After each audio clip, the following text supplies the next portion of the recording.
Jock, I hand over to you now, and so switching over to English, and thanks for coming, showing up. We are really happy to have you here in beautiful Hamburg. So, and the stage is yours. Thank you very much. Okay, so thank you very much for coming today on this beautiful morning. I will be speaking in English. If I'm speaking too quickly, or if anything isn't clear, just shout, and it's not a problem, and I will hopefully make myself more easily understood. So today, we're going to be talking about what a product manager does and doesn't do. And that seems fairly straightforward, but I think it's one of those questions that many of us end up having when we become product managers, because hands up, how many of you are product managers? Oh, brilliant, fantastic.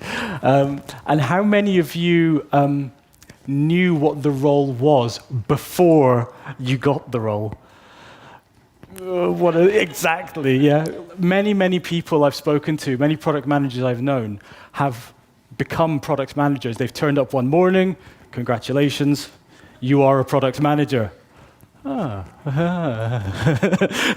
what is this? So hopefully this will answer some of those questions.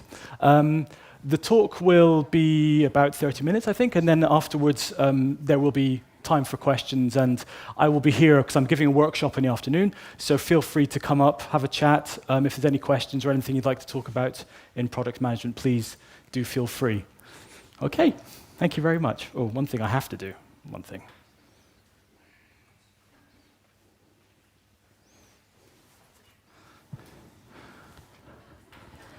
Smile. Okay. Very important. Why am I standing up on the stage in front of you? So I've been a freelance head of product. So I work with lots of different companies, and I've been doing that for about 7 years now through my own company. So I work with startups, I work with big companies, I help them out with their product management, and that could either be through being hands-on product management or through helping the management team build a product team, recruit, consult, and then train and mentor the people as we go along. I've also written a book, if you're interested, and there's more about kind of how I became a product manager and what I've learned over the years in that. I've had a chance to work with a few companies, a few big names on there. The interesting one actually is the Reuters Institute for the Study of Journalism, because we've just published a digital news report just yesterday, and this is the 7th year of running of that as well. And this is essentially a report into how people consume news on their phones or on the internet or in print, and it's kind of some interesting things about fake news and how much we trust news and that kind of thing. But it's an interesting report that was just published today. So let's start. A few questions for you to make sure you are all awake and listening. What is a product?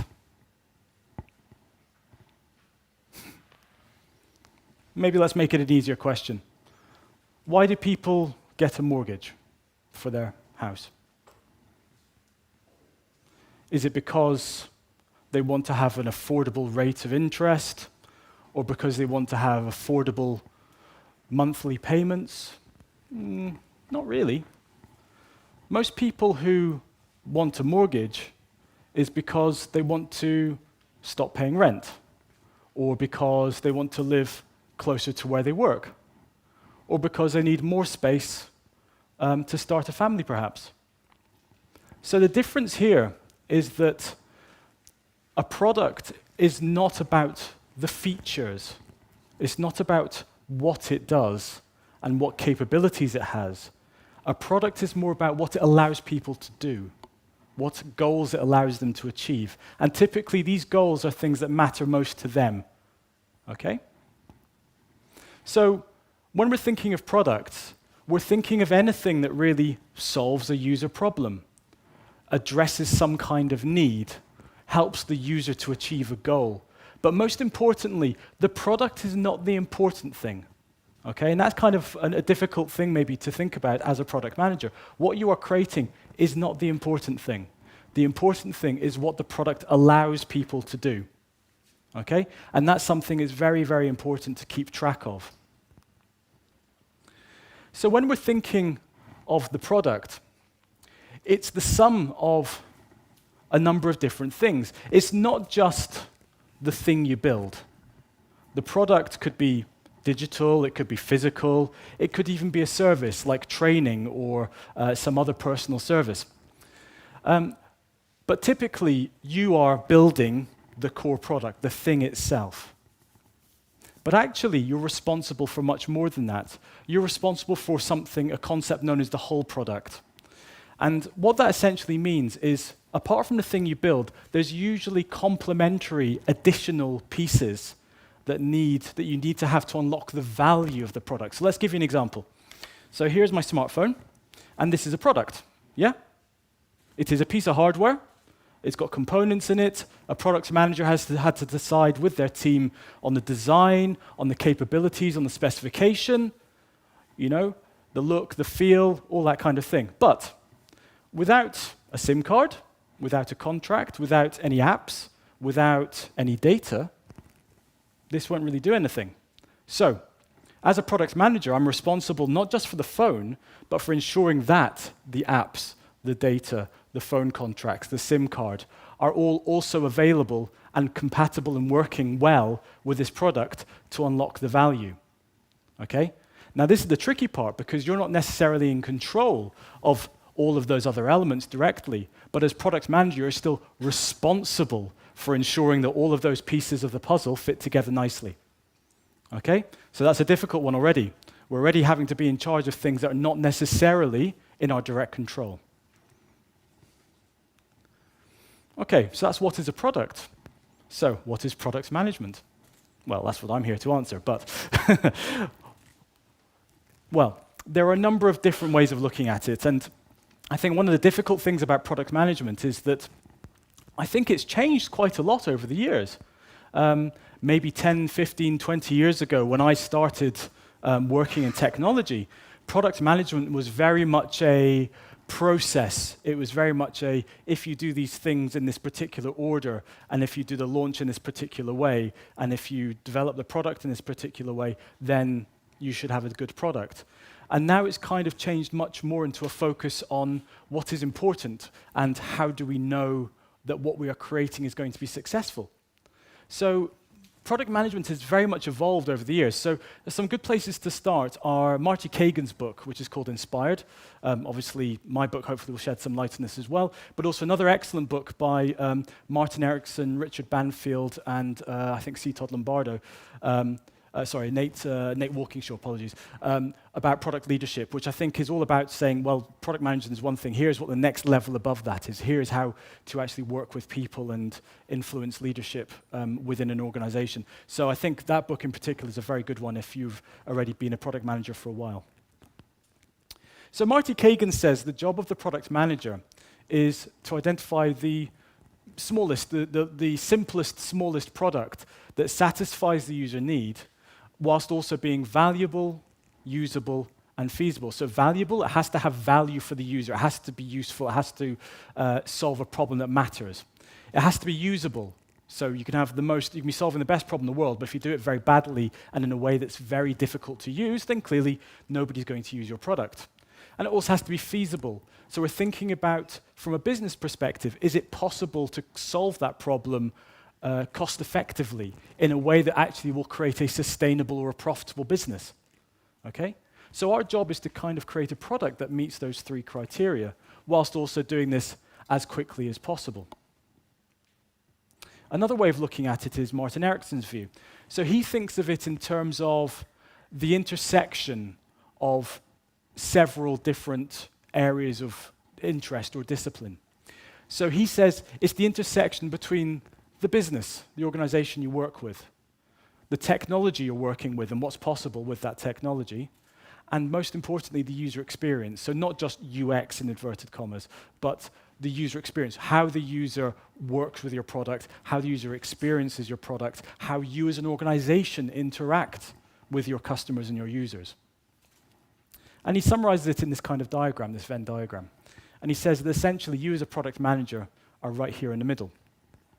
Now, there's a few things to take away from this. Excuse me. So first of all, we're only looking at the piece in the middle, okay? So rather than saying we are the entire puzzle, we have to be good at all of these areas and experts in everything, we're saying we're at the middle, we're at the intersection. We're not saying we're experts in everything, we're saying we're generalists. And the objective as a product manager is not to become the expert in every single discipline, because that would take you a lifetime. You'd have to have a whole lifetime's worth of experience in design, a whole lifetime's experience worth as a developer, a whole lifetime's experience in user research. Clearly, we can't all become experts in each of these areas. But what Martin says is, he says a good product manager should be experienced in at least one, because everyone comes from somewhere. Everyone has some background experience in one area. But they should be passionate about all of the areas and be able to have a conversation with experts and practitioners in all these areas. So in other words, I don't necessarily need to be able to code in Python, but I should be able to have a sensible conversation with my developers to make sure that the approach they're taking is the right one based on what we're trying to achieve with the product. Similarly, I don't need to be necessarily an expert in how to gather user research in an unbiased and statistically significant way. However, I do need to be able to have a conversation with my user researcher to make sure that we're using that information well and building the appropriate product based on that research. Okay? So we should be able to have a conversation with these practitioners, not necessarily an expert in each of those areas. But my route into product management was slightly indirect. I started off in the very technical subjects of Latin and ancient Greek, which had absolutely no bearing at all on my chosen career. I then somehow managed to get a job in a company called Zeus, which was about the only tenuous connection with Greek mythology I could find. And then I managed to find my way through that startup through a number of different roles into product management.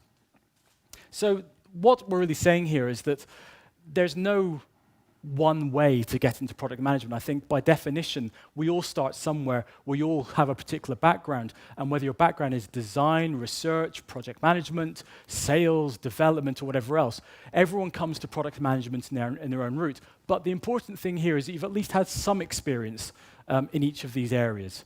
If you find that you've not got if you find you have gaps in your experience, it's a really good idea to try and find ways to sit with people, to work with people in those areas, so at least you can gain an understanding of what is easy, what is difficult, what is possible, what kind of considerations they're making when they're thinking about how to solve the problems you're setting them.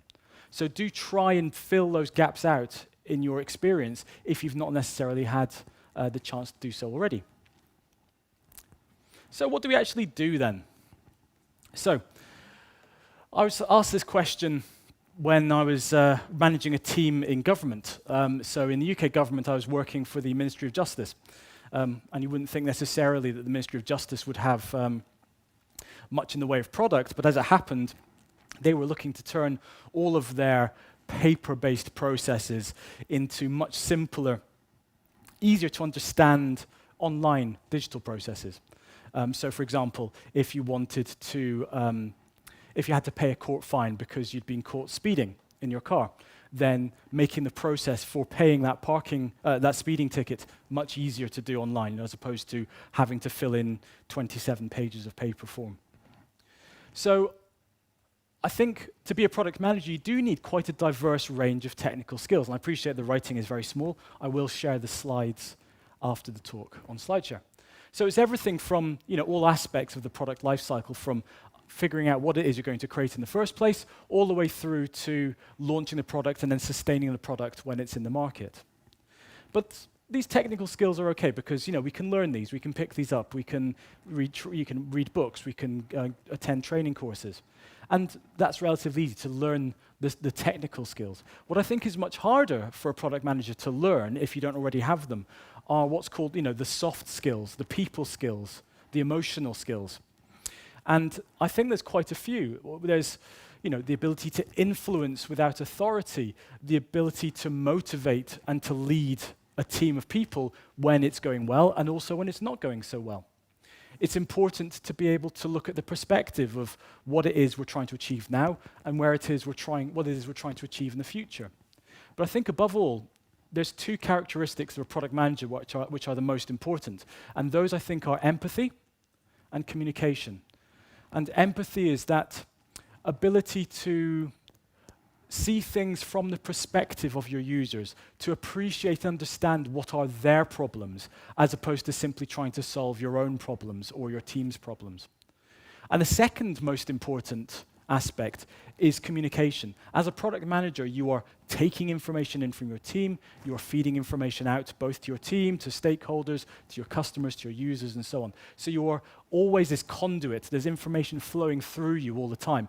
And your ability to communicate effectively is really, really, really important. You need to be able to choose the right way of talking to people. You need to choose the right words to talk to people. And half of that is really about understanding who it is you're talking to and having empathy with them. So for example, you as the audience, I am trying to think about all of those talks I've been to where I didn't enjoy it, I was bored, the speaker was difficult to understand, and I'm trying to make sure that I avoid doing those things with you.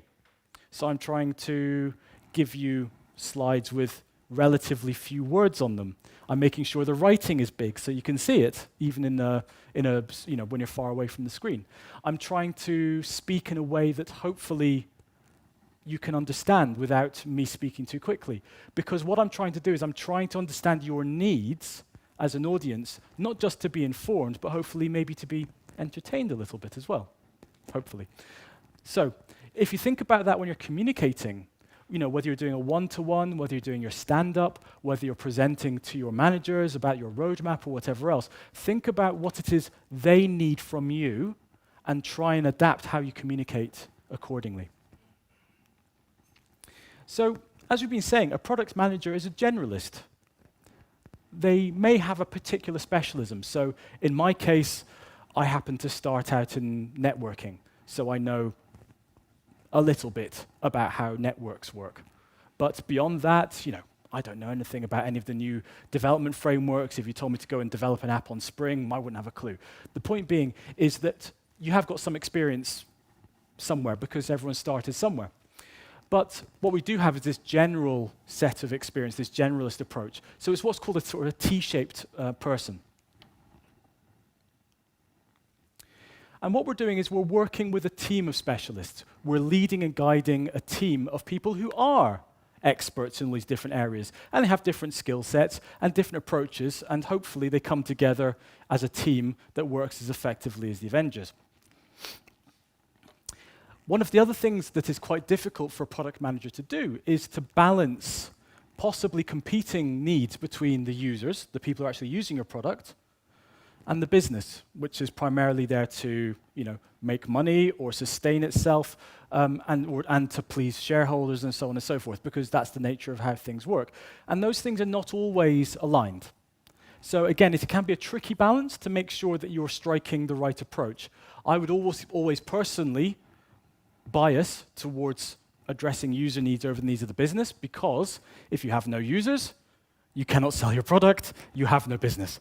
So you have to really focus on the people who are using your product and ensure you're meeting those needs. And then secondarily, look at how you can satisfy the needs of the business as well. But clearly, we cannot create a product that is losing money hand over fist.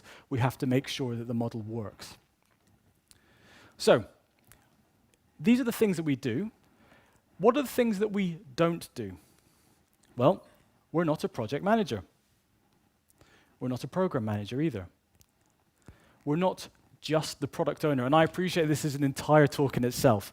And if you search for product owner versus product manager, you'll find thousands and thousands of articles. But when we're thinking about product owner, the product owner typically was defined as a very specific role in Scrum, which is a particular methodology in Agile. Okay? And if you literally did only the things that the Scrum guide tells you to do as a product owner, then you would never leave the building. You would never talk to users or customers. You'd never conduct any research. You'd never conduct any external testing, because all you'd be doing is grooming the backlog, doing stand-ups, prioritizing the backlog, and you'd never do anything else. And I go to places where genuinely that is all they think a product manager does. And that's kind of missing the point. There's also the situation where if you have too few product managers in an organization and you're running several teams, just the role of that aspect can take up all of your time because you're managing several teams worth of stuff. And again, that's something that probably needs to be changed. You need to be able to divide up that role or that workload between several people.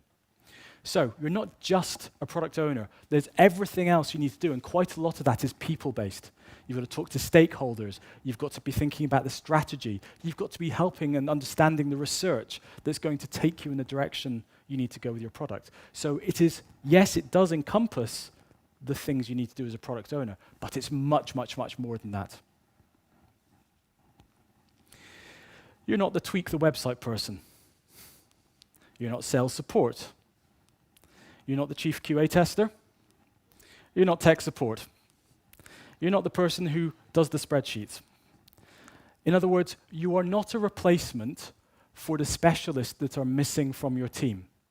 If you need someone to be doing reporting and analytics, get an analytics person. If you need someone to be doing testing or technical support, get someone to do the technical support and the testing. Okay? The point being is you have enough on your plate already as a product manager, just simply running your product, leading your team, and making sure you're building the right product without trying to do all these other roles. But of course, we know what happens, okay? Because generally, product managers are pretty good at doing these different things. Of course, the organizer says, well, we don't need to hire someone else. You can do it because you're really good at it. Come on, you're really good at it, come on. And you go, all right then. And then you find out next week you're doing all of the spreadsheets, you're doing all of the reporting, and you don't have time to talk to people anymore, okay? So what we're trying to do is we're trying to make sure that we carve out time to do our actual job and try not to spend all our time doing effectively other people's jobs. So that's hopefully an understanding of what we do and what we don't do. So why do we need product management in the first place? Well, the first thing is that it's difficult to keep track of what our users need. If you think about 10, 15 years ago, social media didn't exist really in any meaningful way. Okay? So, we've now got this whole realm of product features and concepts that never even existed, and this will obviously continue. Think about how AI is impacting on, machine learning is impacting on all of our products in the same way as data, big data, in inverted commas, impacted on us a few years ago. And user needs evolve. The fact that every single picture on here is now solved by your phone just gives you an indication of how things change. And it's not that any of these products necessarily failed as such. They were all needed at the time. But what people needed from those products evolved. It moved on. It moved beyond what those products were capable of. Take Blockbuster Video, for example. In the 90s, in early 2000s, the way to see your films at home was to rent out a VHS video or later rent out a DVD. Then, later on, Netflix and others came along with mail order kind of, videos or DVDs they sent to you in the post, okay? And then that was replaced by streaming. So user needs have evolved, but it wasn't that people wanted to be streaming in the first place. All they wanted was quality films, accessed conveniently, without having to pay a fine if it was late. And that's what killed off the rental business, not the fact that it was Blockbuster or anything else. Netflix started out as sending physical copies of the DVDs out before they started streaming. So the point being was the user needs evolved. We wanted something different. We wanted something more. We wanted something more convenient. And that is what caused these products and these companies that didn't evolve to fail. So think about what makes a good product. Think about products that annoyed you. Poor old grumpy cat. When you think about products that annoyed you, what was it that annoyed you about them? Okay? What kind of things, did you feel not work for you? Was it inconvenient? Was it difficult to use? Was it not really connecting with your needs? Was it not understanding what you were trying to do as a person? Did it make you jump through the process of someone else rather than fitting in with your own process, your natural way of working? Then think about products that delighted you. When you've had to tell someone how great a product was, what was it about it that you told them? Was it perhaps the customer service? Was it perhaps the ease of use? Was it perhaps the convenience it had? All of these different things. So really what we're looking for is the special sauce that creates a good product. And so these typical things are going to be attention to detail. In other words, really and truly understanding your needs. It'd be, for example, solving your problems before you even knew you had them. Truly understanding your needs as an individual, as opposed to generalizing. But most of all, treating you like a human being. Someone who is trying to achieve something. Someone who's just trying to live their lives with the minimum of extra aggravation. Yeah? So going back to working in government, many of these products that we were creating, these services, were things that people didn't necessarily want to have to use, but when they did have to use them, they didn't want it to be painful. So all we were trying to do in their lives was to minimize the additional pain and difficulty in their lives when they had to apply for a court order or apply for a new passport or things like that, okay? Because people don't want to necessarily do those things by choice. They have to do them. Users always have a choice. And if your product doesn't meet their needs, they will either use someone else's product, even if it does a worse job. They will choose not to use your product altogether. And in some cases, that can be problematic. So for example, again, if somebody is too scared to log on to change their passport or update their driving license, then that's a problem because they could be opening themselves up to legal difficulties in the future. So we want to make sure that we give them the option that's the least painful of the ones available, including doing nothing at all.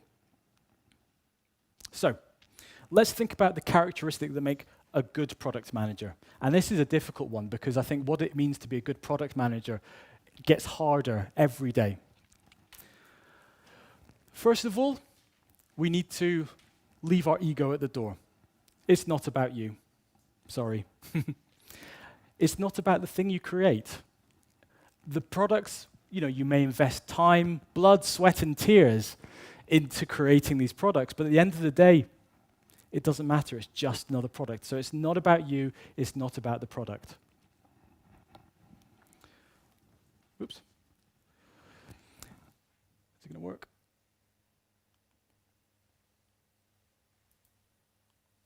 Let's try again. There we go. Guesses and assumptions, putting the solution before the problem, will lead to failure, usually. So we need to make sure that we're not guessing what the product should be. We're actually evaluating the data and research that we have and making sure that we're using that to inform our approach.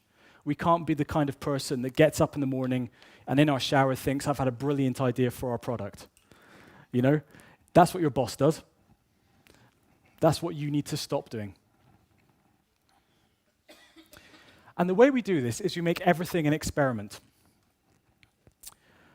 So in this case, data and user research shows us that users don't like typing passwords on their mobile phone. So if we try sending them an email with a one-time password and measure the time to log in on mobile and also user stress when logging in, we should see this change. And this is the measurable difference that we're trying to achieve. So what we've done is we've created a very small experiment.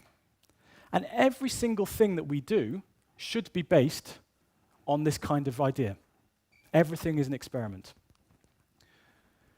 In product management, it's all about people. It's not about actually the technology. It's not about managing the products. It's all about the people. So maybe 10% is technology, but 90% of your job is actually about managing people, whether it's your stakeholders, your team, your customers, your users, whoever.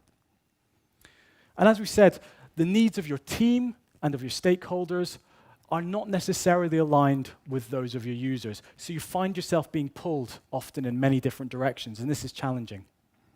So as a product manager, your job is to align the team. Your job is to get everyone to be working towards a goal, your vision for the product. With no vision, everyone will pull in different directions. With a far-off goal in mind that people care about, people will be drawn towards it. We also need to be good at dividing our thinking between the short term and the long term, between the detail and the big picture. But we also need to use different sides of our brain. We need to be creative when we need to be. We need to be analytical when we need to be. So we're always kind of jumping around different ways of thinking and working. So all of that is the good aspects of product management. However, product management can also be challenging. We're the people who run towards the fire.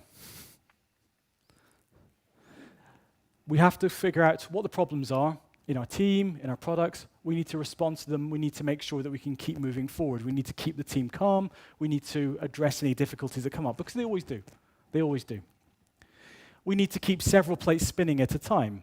And that is often one of the hardest pieces, to be able to make that context switch day in, day out between different products, different features, different needs of different people. But I think another aspect which is very difficult for us at the moment is what is to be a good product manager means. It also means to be an ethical product manager. So this is itself a very big topic, but just think about this Google Duplex demo that you might have seen last year and then a bit more recently. So this was a Google AI-driven personal assistant phoning up to make an appointment at a hair salon. And the way it spoke, the way it interacted with a human being was very lifelike. It even made, ums and paused and those kind of natural language things that human beings do and machines typically don't. And my problem with that was not that it was a massive leap forward in technology, but the fact that the person on the end of the line did not know they were talking to a machine. Okay? And so if we think about that and the implications of that and how this technology could be used or abused, we have to start asking the question, not just should we create something, can we create something, but should we create something? In other words, just because it is possible to create this technology doesn't necessarily mean it is an ethically good idea to do so. Just imagine that technology being used to make millions of sales calls automated. Then you can start to see the problems that this kind of technology could create inadvertently. So try and consider how your product could be misused or abused. And you can't anticipate every possible way it could happen, but think about avoiding the obvious things. Think about data security, privacy. Think about keeping your users safe. In other words, do no harm, like the doctors. Okay, so let's recap. A product manager is at the center of user experience, the needs of the organization, and of technology. A product manager is someone who collaborates with your avenging team of specialists. A good product manager manages the people, but also considers the ethics of their product. Is this a good idea? Is this going to do no harm to my users? So, thank you very much. Thank you for listening.